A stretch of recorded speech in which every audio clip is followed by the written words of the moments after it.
فلسفہ اسلام بقاء ذات نہیں ہے۔ کربلا میں آپ کو کیا نظر آتا ہے؟ اگر امام حسین خود کو بچانا چاہتے کیا بچا نہیں سکتے تھے؟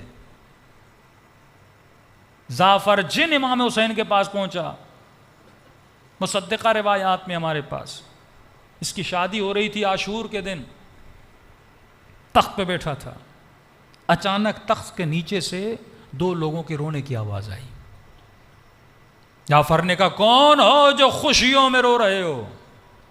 دو جن نکلے، کہ سردار ہم آ رہے تھے آپ کی شادی کے لیے، کربلا میں ہم نے دیکھا کہ ہمارے مولا کے بدن پہ زخم لگے ہیں۔ جعفر نے جیسے سنا لشکر کو تیار کیا، فوراً کربلا پہنچا۔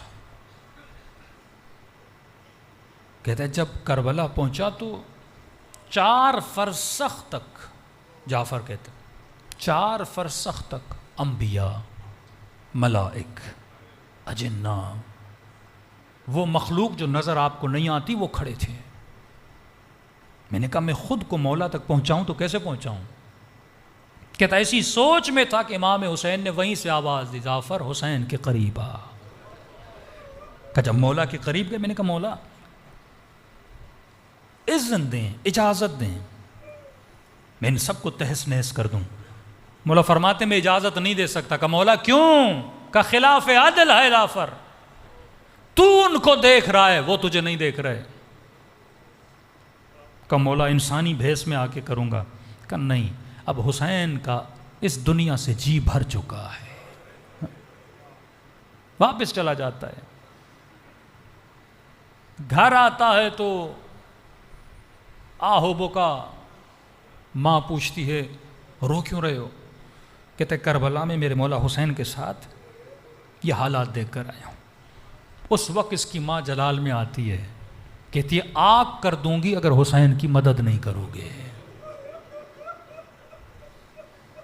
کہتے ہیں پھر سارا لشکر ماں کے کہنے پہ کربلا پہنچتا ہے، لیکن جعفر کہتے ہیں اب جب میں پہنچا تو شام غریبہ ہو چکی تھی۔ اگر حسین چاہتے، خدا گواہ ہے، کیا طاقت ولایت سے اس لشکر کو ایک بددعا دینے کی ضرورت تھی نا، لیکن وہ بقاء ذات کے لیے آئے نہیں۔ سیلفشنس کا جو تصور ہے یہ طاغوت کا تصور ہے۔ مطلب امریکہ خود کو بچانے کے لیے اسرائیل کو تباہ کرے گا، افغانستان کو تباہ کرے گا، پاکستان کو تباہ کرے گا، میں بچ جاؤں، میری بقا۔ حسین کہتے ہیں امت بچے، حسین جاتا ہے تو چلا جائے۔